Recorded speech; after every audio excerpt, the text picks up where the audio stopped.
Okay, so it's Rebecca Jacobkovaleski. So what happened was that my phone line was hacked, and they made a deal with the contract with the different phone companies, and what that had happened to me was that after they had the houses lately, and they had someone in the roof watching me in the roof, and then they had me recorded everywhere, and then they broadcasted my information inside my home, almost like I was dying, being cooked, and also my son, because what they had done is planted my house with meth, and there had been some kind of weapon that they were using on me and my son, and in exchange they were sending me clients for work, and I felt like it was really sad that that shops and companies will do that to a person. I don't know why, um, but my ex-husband knew about it, and he probably made a deal with them because he has been in jail, and sometimes they make deals, and um, they can try to hit someone off for life insurance, but Traduce and family were involved with those kind of dealerships that they had put me and Jacob into. And I actually heard someone with my own ears saying, and I wasn't sick or anything, that they were trying to hit me off in front of Jacob. And then someone was trying to say, like, even at the front desk of the police station, that they were like saying, "Oh, we're gonna live or die you." And there's like a bunch of people that someone had at the university paid everyone to stalk us and mock us. It could be an IRD line or an informant line, but Charges and family did say they had a detective, but they weren't obeying the law. Like, you just can't break into someone's house and car and just go through everything and leave damages and steal things, property, and think that you can get away with it even if you're working in the government department. You just can't do that, and you can't force someone away from a religion or a faith and broadcast every piece of private information without consent.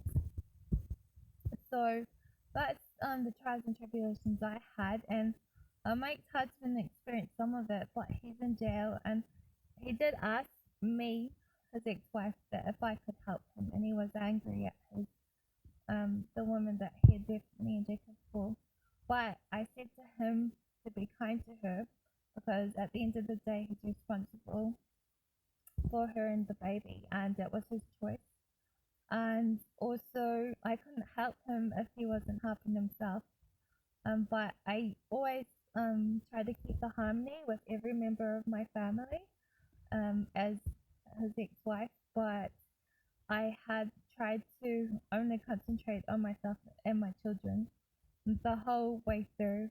I haven't had a serious relationship since my ex-husband, and I have to really say that I've only had a real relationship with only my ex-husband, even at the age of 25 when we got married, and we were married for about 11 years and were dating 5 years before that. I had saved myself for him, and I haven't really had a long serious relationship with anyone but him. So when I was a child, was um, I was actually told to prepare for my family, and that's all that mattered to me.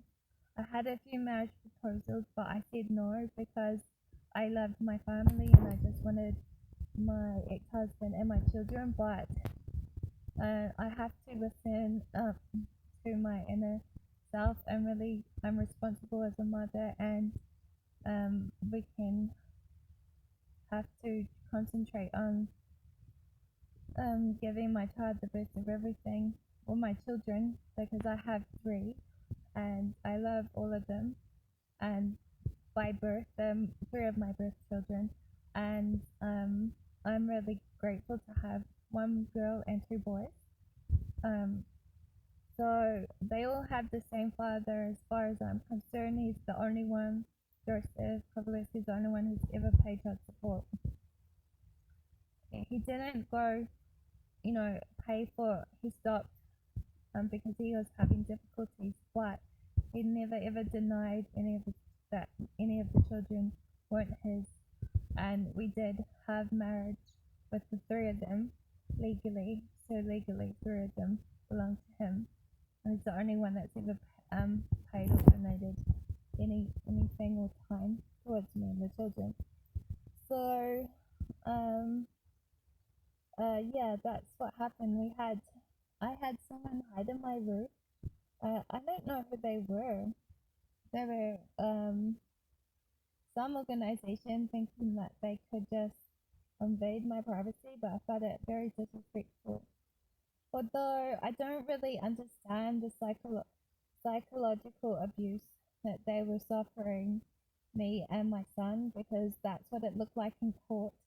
That's what it looked like documents and pieces of paper, especially when you're not obeying the law. And I vouch for the law on some degrees when it comes to human rights and dignity, and I vouch for truth and justice. So I actually